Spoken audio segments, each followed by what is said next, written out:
এই ডাকাইতের দল এখন এভাবে শুট করবে আমি জানি না ভাই।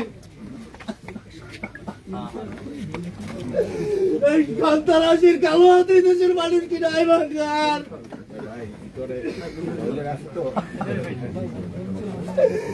আমরা হাতি, একজন হাতি না, আমরা হাজার হাজার হাতি, লক্ষ লক্ষ হাতি এই দেশে।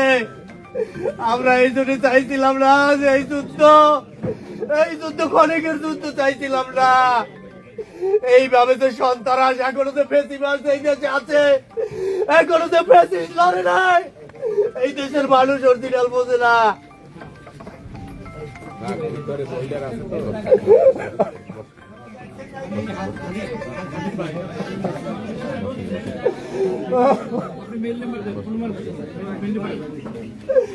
যত গুল্লি খাইয়ে যত কষ্ট না পাইছি আমার হাতি মরণে আমি এর চেয়ে বেশি কষ্ট পেয়েছি। কাল একটা মেরে মেরে তুলেই রাখা হয়েছে এনসিপির। এই কি দেশটা নির্বাচন হয়েছে ভাই।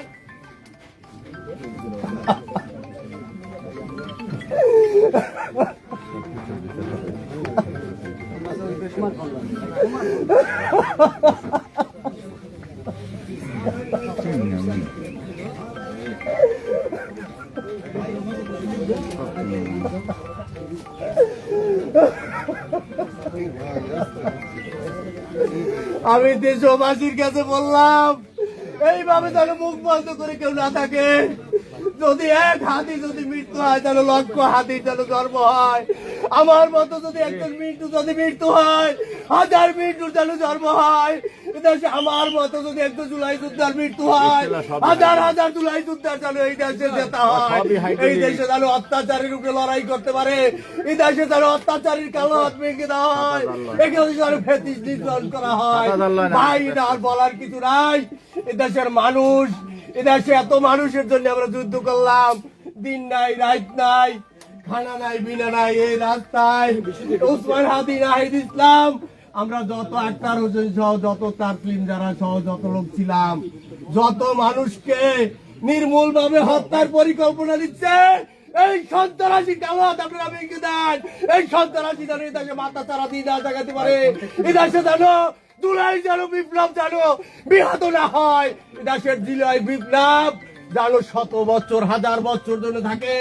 এইভাবে যেন দিন দিন যেন কোনো হাতির প্রাণ কেড়ে না নেওয়া হয়।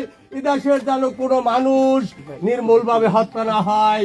কি এনসিপি, কি বিএনপি, কি জামাত, কি অন্য দল, আমরা কোনো দল মত নির্বিশেষে এই দেশের কালো হাত ভেঙে দাও সন্ত্রাসীদের। দেন বসাই দেন, এই সাইডে বসাই দেন।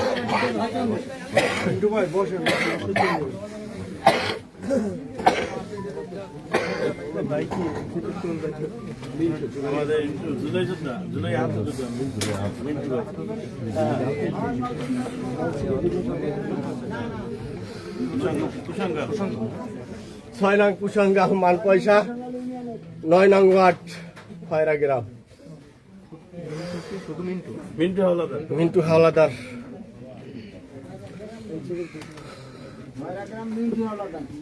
এনসিপির জালকাঠি জেলার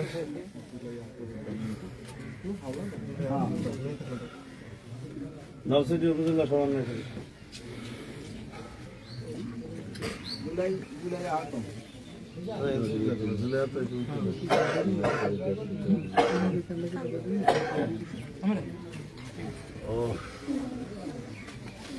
আবার পানি খাও ভাই,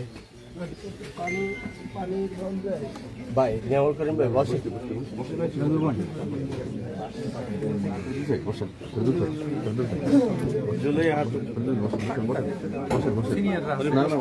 অসুবিধা নাই।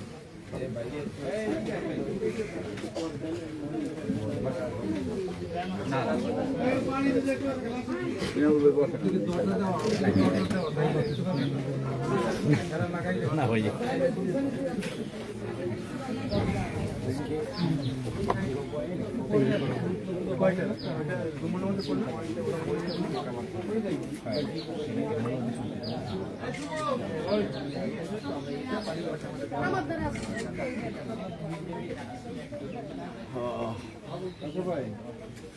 আমাদের নলছিটির এটা পরিণত কোনো একটা নেতা জাগলে সে আর বাঁচে থাকে না।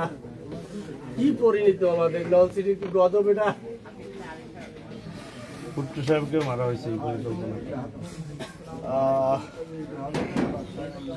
এটা শুধু নলছিটি না, বাংলাদেশে যদি কোনো সত্যবাদী নেতা জন্মায় তখন তাকে পরিকল্পিত মেরে ফেলা হয়। যেমন জিয়াউর রহমানকে মারা হয়েছে একই পরিকল্পনায়।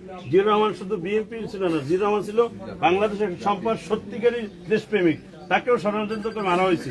ঠিক তেমনি ভাবে আমাদের নলছিটির যে ভুট্টো সাহেব ছিল, জালকের নলছিটি, তাকেও মারা হয়েছে ষড়যন্ত্র করে। ঠিক তেমনি ভাবে আজকে ওসমান হাদি ভাইকেও এই জন্য মারা। ওসমান হাদি ভাই তো শুধু নলছিটির সম্পদ না, তিনি পুরো বাংলাদেশের সম্পদ, তিনি পুরা একটা ইনকিলাবের সম্পদ, তিনি একটা বিপ্লবের সম্পদ, সকলের নয়নের মধ্যে নিঃস্বার্থভাবে দেশের জন্য কাজ করছে। এজন্যই তাকে মারা হয়েছে। যে এই সমস্ত লোক যদি বাংলাদেশে থাকে তাহলে এরা ভবিষ্যতে ভারত বিরোধী হবে, বাংলাদেশ সম্পদ হবে। এই জন্যই বাংলাদেশের সম্পদ হিসাবে যেই সমস্ত মাতা আলা বেরেন এদেশে জাগিয়ে ওঠে, তাদের কি বিভিন্ন পরিকল্পিতভাবে এই দেশের গুপ্তচর, এই দেশের মির্জাফরের বীজ দালালদের মাধ্যমে ষড়যন্ত্র করে তাদেরকে হত্যা করা হয়। ঠিক তেমনি ভাবে আজকে আমার ভাই ওসমান হাদি ভাইকেও এভাবেই হত্যা করা হয়েছে। কিন্তু আজকে আমরা এইভাবে আমরা কতদিন দুঃখ প্রকাশ করবো আর কানবো আর ই করবো, এরকম আমাদের তাজা তাজা প্রাণ চলে যাচ্ছে, কোনো ব্যবস্থা হচ্ছে না। পানির জন্য কেউ গেছে? এই লিমা এই পাশে আসো, এই পাশে এসে দাঁড়াও।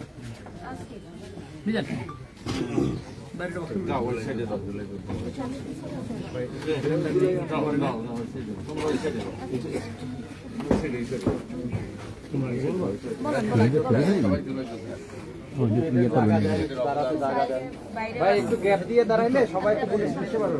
সবাই জায়গা করে দেন, হ্যাঁ, যাতে সবাই আরামে রিল্যাক্সে করে।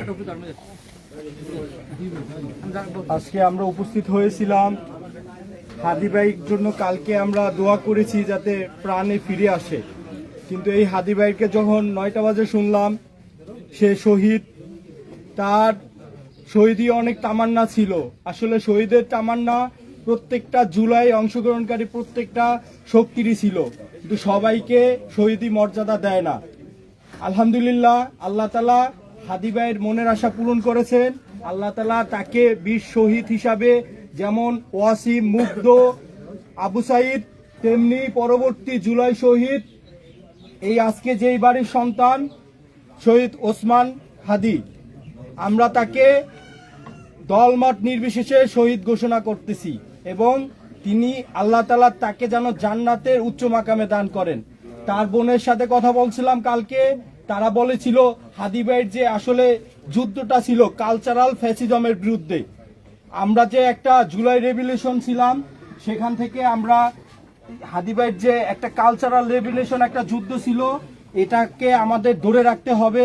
হাদি ভাইয়ের যেসব ইন্ডিয়া বিদ্বেষী যে মনোভাব, আমাদের বাংলাদেশপন্থী যে কথাবার্তা, আমাদের বাংলাদেশ দাবি কি আজকের যে সন্ত্রাসী যারা গুলি করছে তাদের ধরা হয়েছে, আর তাদের এই যে হাদিবের লাশ এটা কি নলছিটিতে আনা হইবে কিনা, বা এই বিষয়ে দাবি কি?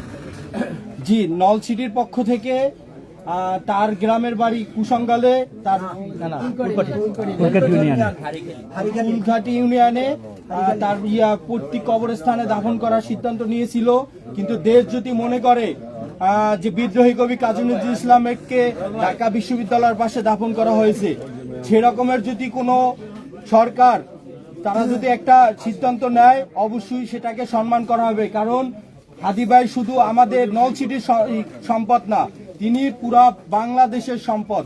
তাকে আমরা যাতে যুবকরা আইডল মেনে যাতে ফলো করি, সেটা সরকার সিদ্ধান্ত নিবে।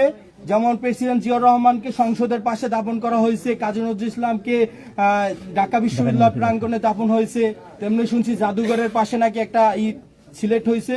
সরকার তাকে যাতে, আমরা নলছিটির যারা বাসিয়েছি তারা চাই হাদি ভাইয়ের কাফনকে সামনে রেখে আমরা যাতে একটু জানাজায় অংশগ্রহণ করতে পারি। আমাদের যেটা মত সেটা হচ্ছে যে যদি পরিবার অনুমতি দেয় যদি তার বাবার পাশে যেটা ওসিয়ত ছিল সেটা যদি তারা অনুমতি দেয়, তাহলে নরসিটিতে যদি জানাজা হয়, তার যেহেতু জন্মভূমি, এরপরে যদি তার জাদুঘরের সামনে অথবা সংসদ ভবনের আশেপাশে এলাকায় তাদেরকে দাফন করা হয়, এটা আমাদের জন্য সার্থক হবে। এটা আমরা আমাদের প্রাণের দাবি। তবে আমাদের কথা হলো তার পরিবার যদি অনুমতি দেয়, ওর পরিবারের উপর তো আমরা কাউ কিছু না, পরিবার যদি অনুমতি দেয়, তাহলে আমাদের দাবি হলো সরকারের কাছে তাকে